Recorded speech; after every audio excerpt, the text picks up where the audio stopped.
This is a story about a house, but really, it's about so much more. It's about a legal battle that completely changed how the law in the UK defines a family. It's an incredible reminder of how love, loss, and a really clever court decision can change everything for everyone. So let me ask you this. What happens when the law just doesn't see your relationship? I mean, imagine you've built a life with someone for almost 20 years, in a home you both share. But then they pass away, and suddenly the law says your relationship doesn't count, that you could lose it all. Well, this was the devastating reality for one man, and his fight would end up challenging the very foundation of the law.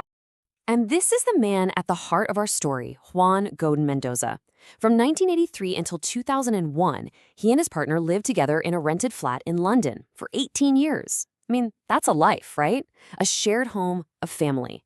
But an old, outdated law was about to put all of that in serious jeopardy. So the problem wasn't their relationship. The problem was a law that was written for a totally different time. Let's take a look at the specific rule that was standing in Juan's way. Okay, so we're talking about the Rent Act of 1977. Its whole point was to protect families. It basically said that if a tenant died, their surviving spouse could take over the tenancy and stay in their home. It's a sensible idea, right? A compassionate one. But, as is so often the case, the devil was in the details. And here is where it gets so stark. You can see the discrimination laid out right here. Over time, the law had been updated, so unmarried opposite-sex couples were protected. They could inherit a tenancy. But for a same-sex couple, like Juan and his partner, nothing. No protection at all. In the eyes of this law, they were completely invisible. And this is why. It all came down to this one phrase from the Act. The law only recognized someone living with the tenant as his or her wife or husband. Now, back in the 70s, that language just didn't include a same-sex relationship. This tiny string of words was the entire legal barrier. But the legal world had changed. A newer, much more powerful law had come into play, and it offered a brand new way to fight this old injustice. This timeline really puts it all into perspective.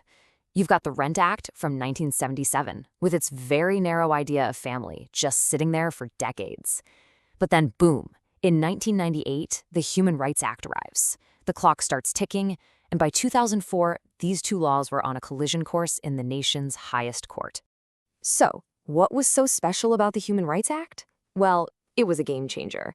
It basically baked fundamental human rights directly into UK law.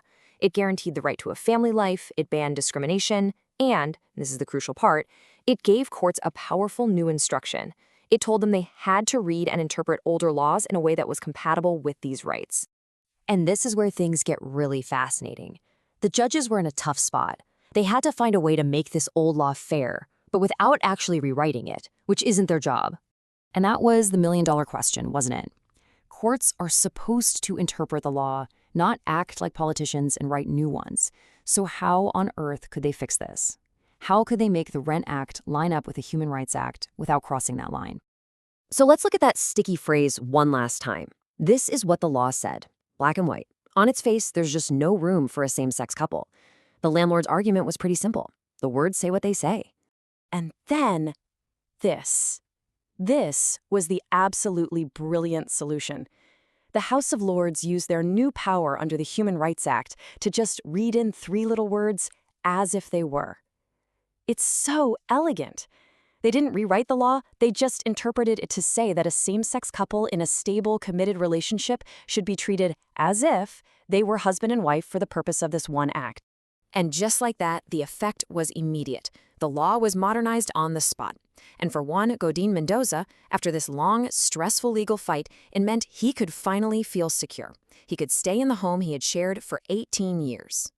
But this case wasn't just about one flat in London. Its impact sent massive ripples across the entire legal system, changing things for countless other people. So yeah, 2004, that year really became this pivotal moment.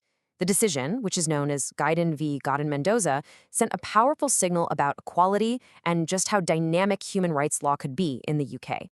I mean, the legacy of this thing is huge. It was the first time the law officially recognized that same-sex partnerships were family life. It massively boosted protections against discrimination in housing. And it became the textbook example of how the Human Rights Act could be used to creatively and powerfully fix old, unfair laws. And this is really the big takeaway, why this all matters so much. This case wasn't about judges just applying a rulebook. It showed that courts have an active role to play in making sure our laws keep up with our values, protecting fundamental rights, and building a society that's more just and inclusive for everybody. So it leaves us with a pretty powerful question to think about.